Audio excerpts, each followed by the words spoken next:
Premier dossier de ce grand journal, l'actualité politique qui reste dominée par d'abord le retrait en fin de semaine passé de Némodan Simi de la scène politique. Némodan Simi, c'est un leader né Congo, donc nous sommes là dans le sud-ouest de la République démocratique du Congo, mais également l'arrêt de la Cour constitutionnelle. Nous en parlons avec Déon Koussou, aujourd'hui député provincial, oui, au Congo central. Oui, je suis député provincial, même si je n'ai pas encore siégé, mais je suis député provincial. Oui, bonsoir, M. Déon Koussou. Merci de répondre à notre invitation, mais déjà, je vous demande pourquoi vous ne siégez pas, et pourtant vous avez été, ma foi, réhabilité. Malheureusement, je crois qu'il y a eu des dysfonctionnements, pour l'appeler comme ça poliment. Et je pense aussi que, parce que les gens se disaient qu'on aura les élections après et qu'on ne se reverra pas, et je pense que le 30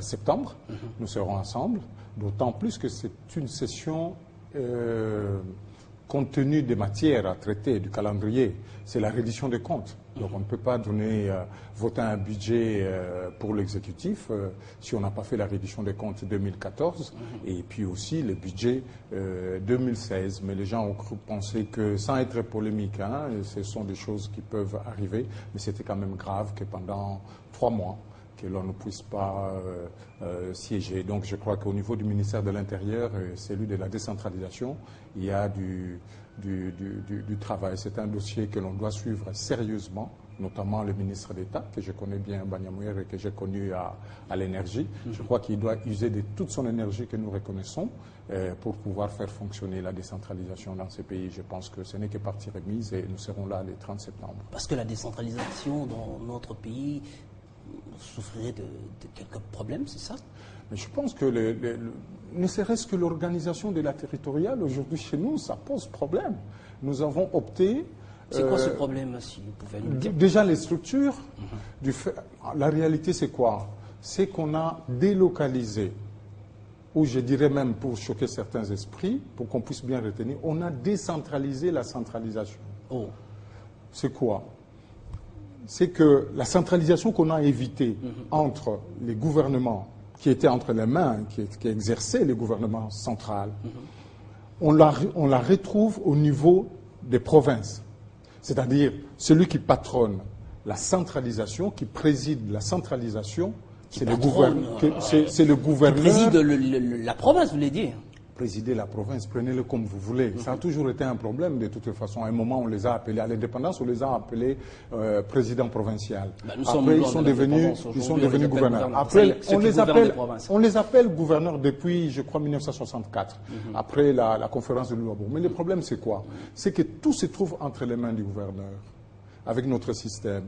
Et on fait venir au gouvernement provincial les personnes extérieures. Donc vous pouvez être candidat à gouverneur, même si vous n'êtes pas député provincial. Vous pouvez être candidat ministre, même si vous n'êtes pas député provincial. Ce qui fait que des gens qui n'étaient pas concernés forcément par la gestion, qui n'ont pas pris des contrats sociaux, qui n'ont pas signé de contrats sociaux avec la population, se retrouvent à la tête des fois à la tête de la province et parfois même comme ministre des Finances en train de gérer la province. Donc pour vous, il faut, pour être ministre provincial, forcément sortir de l'Assemblée provinciale. Forcément. Donc il faut une réforme, c'est ça? Il faut toucher à la Constitution. Pourquoi je dis ça? À l'époque, quand en 1960, ça se comprenait que le gouverneur ne soit pas issu forcément du gouvernement. À l'époque, on appelait ça, je crois, le conseil provincial. On les appelait conseillers. C'était normal, parce qu'on pensait que, comme les Congolais n'étaient pas vraiment formés, on pouvait trouver à l'extérieur de l'Assemblée provinciale des gens compétents pour assurer l'exécutif dans les provinces de la République.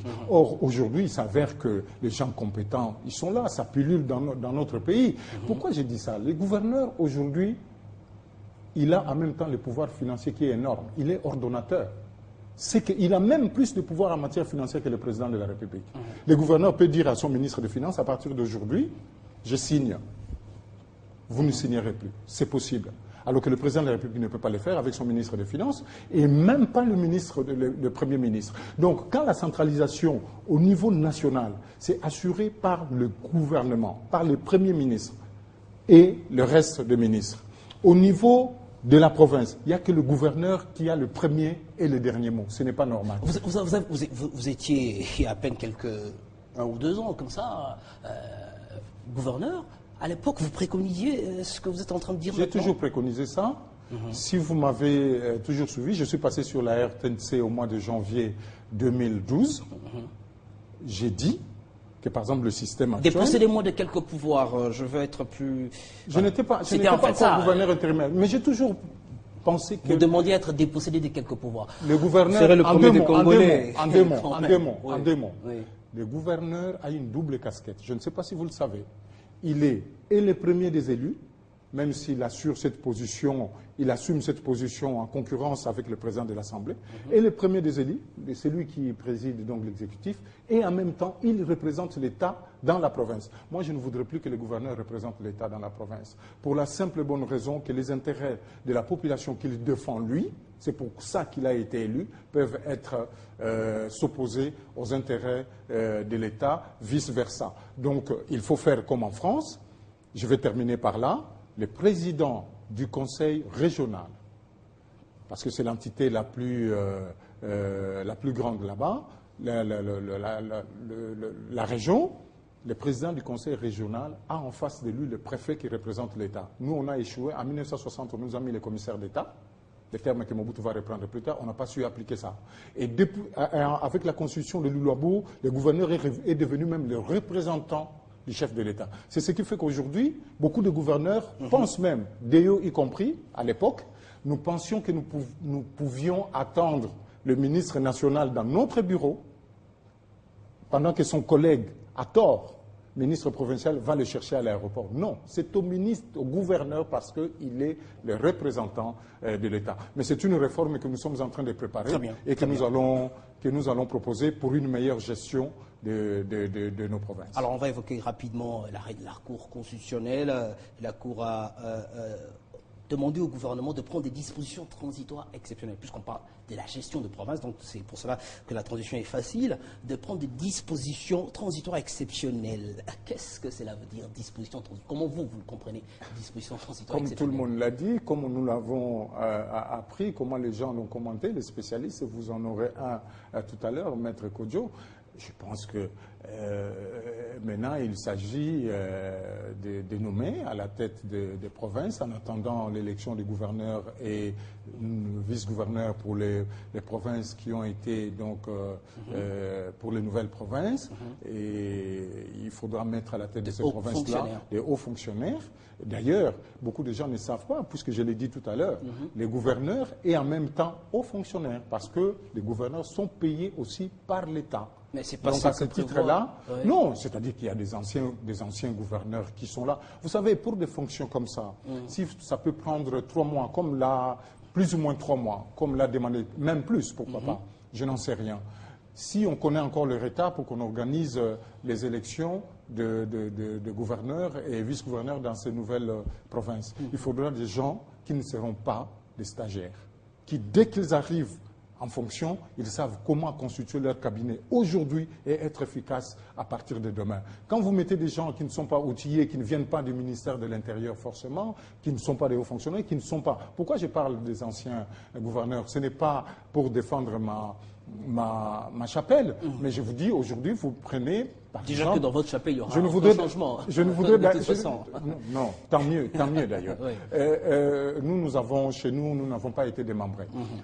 Si vous prenez des anciens gouverneurs, qu'est-ce qui se passe? Ils arrivent aujourd'hui, ils connaissent déjà comment fonctionnent les finances, comment ils peuvent joindre un point, partir d'un point à un autre de la province, commencer déjà l'itinérance. Parce que celui qui vient, mon cher ami, vous savez, pour comprendre une province, pour commencer à cerner la chose territoriale, c'est un minimum de 3 mois. Or là, le temps nous est compté. Il y a aussi des hauts fonctionnaires qui peuvent venir du ministère de l'Intérieur. Il y a des gens qui sont retraités aujourd'hui, qui sont compétents. Ça serait en violation flagrante de la Constitution. Et nulle part la Constitution parle d'un hauts fonctionnaires à la tête de mais comment voulez-vous Mais comment voulez-vous... C'est violer la Constitution, qu'on soit d'abord d'accord là-dessus. Comment pouvez-vous vous expliquer comment des dispositions transitoires exceptionnelles... C'est ça, justement. Et on dit même pour faire régner l'ordre public, vous faites comment? Vous demandez simplement au numéro 1 de l'armée dans la province d'assurer la sécurité et le numéro 1 de la police dans la province. Il faut leur mettre à la tête de la province quelqu'un qui va coordonner tout cela. D'ailleurs, si on me posait moi la question, puisqu'il n'y aura pas de gouvernement provincial entre-temps, je dirais ce n'est qu'une proposition. On met un gouverneur et 3, 4, 5 vice-gouverneurs. Ça va nécessiter de l'argent, n'est-ce pas? Même si c'est transitoire, comme on le dit, il faudra quand même, pour la mise en œuvre de ces dispositions exceptionnelles, de l'argent. Même si on avait mis ça, même si on avait installé les nouvelles provinces comme c'était prévu dans la Constitution 3 ans après, moi je pense qu'il faut même... Et pourtant, les moyens, selon le Premier ministre, nous n'en avons pas.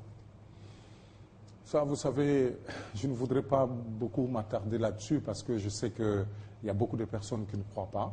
Mais moi, je me rappelle que quand nous étions là aux fonctions avec ceux qui présidaient la province et moi qui étais là pour les seconder, il pouvait nous arriver un moment où on n'avait pas forcément les moyens. Et quand je vous dis les moyens, ce n'était pas forcément des millions. Ça pouvait être 50 000 $, vous ne les avez pas pour envoyer par exemple l'ANER à un coin de la province pour aller vérifier une information, pour en faire un renseignement. C'était aussi comme ça. Vous savez, moi je pense que même au niveau de l'opposition, j'ai beaucoup d'amis là-bas. Je crois que quand on parle des affaires de l'État et quand on s'en prend même à la Cour constitutionnelle comme ils ont fait, je sais que c'est leur rôle, sinon ils ne seraient pas l'opposition, il faut aller quand même avec des pincettes parce que des institutions comme la Cour constitutionnelle, un homme comme un Premier ministre, il ne fait pas des choses, ils ne font pas des choses à la légère. Très bien, on parle rapidement de Némoidan Sémi qui s'est retiré de la vie politique. Il est devenu autorité morale de son parti et va quand même rester député national. Allez, ça nous met... On ne comprend plus rien. Se retirer et rester en même temps député, c'est faire de la politique. Comment vous expliquez, vous, cela?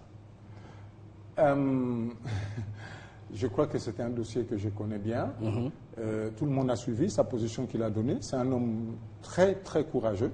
Vous avez vu, il a même préconisé 3 ans de transition. Il a pris son courage, il est allé... il a pris l'opposition à contre-courant. Il est allé donc défendre sa position auprès de sa base, disons auprès de toute la population du Congo central. Et il en est revenu impopulaire, c'est ce qui lui a fait prendre ses décisions. Il l'a dit lui-même dans son journal. Sa popularité a été complètement laminée. Est-ce que vous savez sans pour autant que ceux qui le défendaient, on va dire, n'aient fait quoi que ce soit pour lui. Mon cher ami, est-ce que vous savez qu'il y a des décisions des fois difficiles, parfois même impopulaires, des avis impopulaires que vous pouvez prendre et après, vous avez des fois raison. Moi, je connais bien cet homme. Je n'ai pas toujours été d'accord avec lui, notamment en ce qui concerne la présence des non-originaires des autres communautés dans notre province. On va dire les autres Congolais. Et ceux qui me connaissent savent que quand j'ai été nommé en 2004, je suis allé là-bas avec le professeur Londolé, qui était quelqu'un de l'Équateur. Mais quand je lui demandais une note en économie, puisque c'est un professeur en économie, j'avais la note 2 minutes après. Donc c'est pour simplement vous dire que ce qui compte, c'est la compétence. Et je vous signale aussi que le Bas-Congo a 2 députés non originaires, et celui de Kassangoul, en l'occurrence, l'honorable Mambo, c'est quelqu'un qui est très efficace, et je pense même, sans avoir peur d'être contredit, c'est les députés les plus efficaces, vous n'allez pas me croire, c'est les députés les plus efficaces de l'Assemblée provinciale du Bas-Congo. Toujours, à chaque fois quand il y a eu des dossiers très chauds, c'est lui qui a toujours été en avant. Le Bas-Congo est député national. Est-ce que vous savez qu'en dépit de tout l'arrêt de la Cour constitutionnelle, en dépit de la lettre du vice-premier ministre écrite pour pouvoir nous réintégrer, c'est l'honorable Mambo qui a pris son courage entre ses 2 mains, et puisqu'il est le président de la PAJ, et voilà, nous sommes rentrés. Mais moi, je crois qu'en ce qui concerne Némoidan Sémi, pour revenir à ces dossiers-là, c'est un homme d'abord courageux, c'est un homme, il y a des positions qu'il a toujours défendues, il a été avec nous aux concertations, et je crois aussi que certaines de ces revendications ne peuvent trouver des solutions que dans le temps. Je vous prends les dossiers, par exemple, des prisonniers de Bouloudia Congo. 18 ont été libérés. Il ne faut pas l'oublier. Ça, les gens ne le savent pas. Mais je suis il très dit, au courant de ce dossier-là. dans son journal que voilà, Il y a 12, ces adeptes n'ont jamais été libérés. Il y a 18 qui ont été libérés. Il y a 12 qui doivent l'être dans les jours qui viennent, certainement. Ils doivent remplir un certain nombre de critères. Moi-même, j'ai été reçu, ça va